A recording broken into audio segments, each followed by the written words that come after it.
Hi, I'm Amanda. And I'm Brian. And we're we're the the WV WVGamers. Gamers. Man, this trip is going to be amazing. The brochure says there's beautiful wildlife, a killer waterfall, and an amazing sunset. I can't wait to get to the jungle. Or not. You do realize what we're doing in this game, right? Yeah, we're going to go see all the pretty tigers and things like that, right? No, it's like you're trying to survive on this island and beat your opponents to win the game. Wait, this isn't a vacation? Did we get stuck on an episode of Survivor? Yes. So, in the amazing jungle run, you're trying to beat your opponents to a set number of points. In a two-player game, it's 9 points because we've been playing a lot of two-player games recently. It's 9 points. But for you who are in a household or still around people, the game does support up to 4 players. The in score scales up a little bit. For a 3-player game, it's 6 or 7 points to win, and then for a 4-player game, it's 6 points to win. There is a rare chance that a tie could happen in a 4-player game. Read what it says in the book, because it's just going to tell you about the shaman card. But I will say, I really enjoy this game. It's a card and dice game. Alright, to set up the game, it's pretty straightforward. This map was provided to us. This is a optional component, so you will get the cards in the base box, and the mat is an optional upgrade that you can purchase as well. So you're going to have a resource deck of typically good things, peril deck, which is more of your traps, and then the jungle deck, which is what you're going to be trying to collect cards from to earn points to win the game.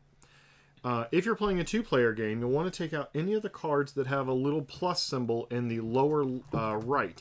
Those are for 3 and 4-player games. Man, it's going to grab one. Yep. So you see the little symbol there. And the same is going to be the case with the jungle deck. There's also some cards that are for the larger. And I put out the wrong ones. It's okay. But basically, you're going to shuffle them up and put these down. The way these cards are going to be placed out is there are 4 2-point cards and a shaman card. Those are your big point cards in the game. You're going to take those out, split the remaining cards in a game for us. It would be 16 cards and then 11 cards. You add those 5 cards I just mentioned to the smaller 11 card deck, give those a shuffle, make 4 decks of 4 cards, so then those big points are in the lower half, shuffle up the other 16 cards and place those on top. That way you have all of your high points further down into the decks, and the game doesn't just end immediately. So you'll flip over the top card of everything, and then we'll begin the game. Okay. So the game is played over, well, a turn is played over 3 different phases. The first phase is the action phase. Here you will get to do up to 2 actions or spend 2 action points on that turn. Either you can take a resource card for 1 action point.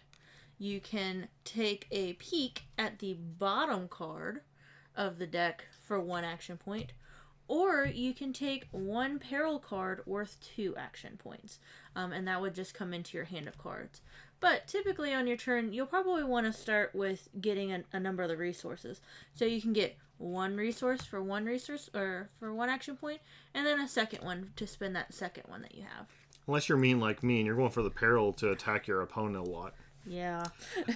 So the second action that you can take on your turn is going through and picking out cards from the jungle deck. You'll do basically one of 2 things here. You'll take all of the matching common cards, and those will all be ones that show trade for 3 peril on the bottom. Those are your common. I think it's tiger, hippo, and forget what the other one is. Toucan. You can take all of them that are matching that are face up. So you can take all the tigers or all the toucans. You can't mix and match. But then there's also these ones that have roll things at the bottom. These are telling you can roll the dice to try to earn these, and you have to call which one you're going to do. So how you'll do this is you'll roll once. You can lock in any dice that you want from the first roll and roll again. If you get the symbols that are required, you'll take that card and put it into your hand. If you don't, it will remain there. There's also some of the resource and peril cards that you can play from your hand to aid in those rolls, like this one, which would change one of the sides to a yellow triangle. And then other cards that will allow you to manipulate these decks by like placing cards in the bottom and things like that. And you can perform any of those card actions that you want during this phase as well. Once you're done with this phase, you'll flip over any of the face down cards in the jungle deck and go into the third. The third phase is very similar to the last part of the second phase, where you're basically going to play more of the defensive cards, where you're going to try to attack your opponent or block some of these. So you can play like alligators on some of these cards, preventing players from going to those. Or you can play the man-eating plants that basically cause your opponent to lose one action. So there are different types of cards like that you'll be able to play during this third phase. And then that is basically it. And then there's the quicksand. And that's basically the flow of the game. You'll continue this process back and forth until somebody has collected enough of these cards to add up to 9 points or more. Or less, depending on your player count. Or less.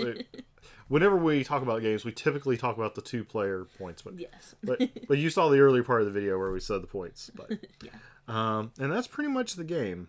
Do you want us to talk before I start anymore? Yeah. I like that it's also colorblind friendly. The shapes that you're going for and the colors, there's a distinguish between them. Like the squares are the greens, the triangles are the yellows, the circles are the black color. I do like that. It makes it more user friendly for that aspect. The dice have a nice feel to them, as you can hear. Cards feel amazing. I love the colors on the backs. I'm a big tie-dye person, so I like the tie-dye on the peril and the resource cards. Yeah, the brightness of them. Yeah.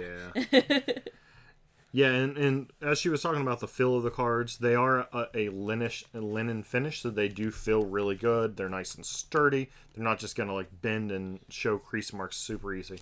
The artwork, if you can't tell, the artwork is really, really nice. It's very pretty. It is. It's way better in person than I could possibly show you on this camera, but it's really, really nice. Like, they didn't go as much with like a terrible cartoony style to it. It's more of that semi-realistic look, and I mean, it looks really, really good. The playmat, like I said, this was something that was an optional add-on for their Kickstarter. I'm sure they have it that you can purchase as well. They sent this to us. It feels really good. The only thing I could say about it, I kind of wish it was stitched around the edge, but honestly, I mean, it's a lot of these mats, if you stitch them, are more expensive than the games. But I don't think that you're going to run into an issue with this like starting to tear up or anything like that. What's really nice is there's a spot for it in the box. The box, the other thing I like about it, let me take out some of this stuff. It has a space for everything. This is where your jungle cards go. This is where your peril and resource cards, and then your little map fits up right here. And it's divided. I talk a lot in a lot of my reviews about how card games I really wish came with dividers, because too often your cards get mixed up. And while this is a little bit flimsy at times, it does the job great. I really can't complain about it. Whenever it's stored, you're not going to have this issue. It's just initially, push it over, put your mat in, put your stuff in, put your box on, you're done. But yeah, I cannot complain about that whatsoever. It definitely has a good quality feel to it. And yeah, gameplay is super simple. I believe that people can pick this game up pretty quick.